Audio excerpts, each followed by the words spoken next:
ada yang namanya saya ingat Perkapolri nomor 9 tahun 12 tahun 2009 yang tentang pengawasan dan pengendalian penyidikan yang sekarang kalau nggak salah berubah menjadi manajemen penyidikan nomor 16 tahun 2019 yang mana mengatur teknis-teknis terkait dengan ketika bukti kemudian barang-barang bukti yang kemudian diajukan oleh para penyidik itu harus mengikuti ketentuan yang ada dalam Perkapolri itu sendiri.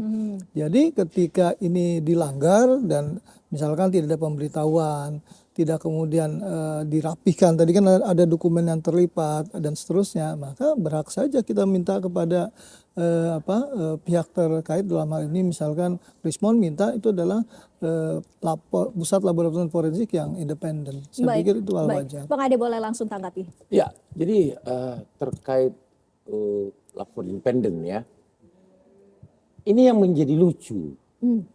Saya heran teman-teman ini kok mau lapor independen. Saya mau nanya aja, timbul pertanyaan saya menggelitik gitu loh.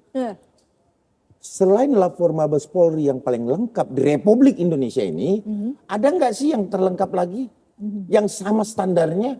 Saya rasa belum ada yang memiliki standar. Karena gini, BRIN juga ketika ada sesuatu yang kurang, yang dia akan lapor, itu memakai puslapnya kita.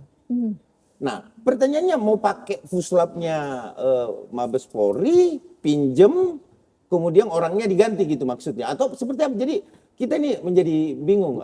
Puslapnya kita tuh siapa? Kita merujuk ke siapa tadi? Kita itu artinya puslapnya kita itu adalah kepolisian. Oh, kepolisian. Atau mau puslap kita. Artinya Bang Ade termasuk kepolisian. Bukan. Ya, artinya puslap kita adalah karena itu kan kepunyaan kita semua. Ya, mau pakai puslapnya kita atau mau pakai orangnya, ganti orangnya gitu. Ya kan? Karena di sana juga di Puslapor itu juga mereka memiliki standar-standar yang luar biasa dalam lapor dan nggak bisa main-main kok. Tapi tuduhannya itu kan gini Bang Ade, sorry ya, boleh ya? Tuduhannya bahwa kebenaran Puslapor Polri itu kan kebenaran yang didefinisikan oleh otoritas, di mana otoritasnya katanya tidak netral. Ini argumentasinya ya. Bukan argumentasi saya. Saya mau menyampaikan gini, sebenarnya kemarin saya baru nulis di sebuah media nasional ya. Ada namanya, kalau saya penggemar Pierre Bourdieu, sebenarnya ada doxa heterodoxa. Doxa itu publik melihat sesuatu apa yang disampaikan oleh otoritas, maka benar adanya. Nah, Rismon yang kemudian dengan ekspertanya dia ya, kemudian dia menyatakan, oh ini enggak, jangan terima begitu saja. Kalau Bang Ade kan ya terima, ini punya kita semua. Bukan saya bilang terima Bang, begini. Maksud saya, ketika itu mau diuji, kira-kira mau menggunakan puslapor mana? Itu dulu, ya kan? TNI misalkan, katakanlah TNI, apakah selengkap dengan punya Mabes Polri? Kan gitu. Nanti pasti timbul lagi tuh spekulasi. Wah, di lapor sana beda karena memang alatnya nggak sama, standarnya beda. Akan itu. Kalau misalkan seperti itu. Tapi saya kembali lagi tadi ada satu hal bahwa saudara Rismon, bagaimana kita mau mempercayai ya seorang Rismon, ya kan, yang tanda kutip beberapa hari yang lalu dilaporkan terkait ijazah. Diduga ijazah tanda kutip, ya kan? Nah, bagaimana saya bisa mempercayai gitu loh? Saya juga kalau misalkan memang ijazah ini memang bermasalah, ya kan? Saya juga nggak mau kok membela Bapak gitu loh. Tetapi karena saya lihat otoritas sudah yang membuktikan asli atau palsu itu mulai dari tinta sampai ukuran ketebalan kertas sudah dilakukan juga oleh Mabes Polri. Siapa yang mau diragukan gitu loh? Baik. Nah, jangan juga nanti ada lagi tuh di KPU Jakarta dan di KPU Pusat beda nih. Padahal fotokopi, beda ukuran. Katanya ada kecil ada gede. Kan ini hal yang tidak bisa meyakinkan logika saya gitu loh. Bahwa apanya yang beda? Oh, ukuran.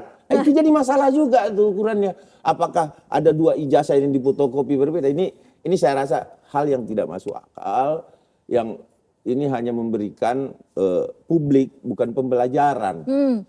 Tetapi bagaimana mencari-cari kesalahan orang yang tidak salah. Baik. Gitu loh. Baik. Nah, ini yang saya bilang bahwa mau pakai lapor rapat, dan kalau Rismon mengatakan ngotot bahwa oh jangan percaya dulu karena pernah terjadi begini Bogono dengan pengalaman dia menangani kasus katakanlah racun cyanida itu kan, bahwa ada manipulasi dalam kamera CCTV dan lain sebagainya, ya kan? Nah terus kalian Anda juga dipertanyakan gitu loh, Baik. ya kan? Ya, kita tanyakan ke Bang Aristo. Bang Aristo, Ya. apabila ada dilakukannya uji laboratorium forensik tersebut secara independen, apakah ini menjamin transparansi tersebut? Gini, ya, arsitektur hukum Indonesia itu tidak memberikan instrumen bagi tersangka dan terdakwa untuk mendapatkan akses terhadap barang bukti secara equal. Baik. Itu dulu, sebelum saya bicara laboratorium forensik independennya. Itu kan satu metode, itu yang pertama. Nah yang kedua, idealnya memang kalau Pak Roy Suryo RRT ini diancam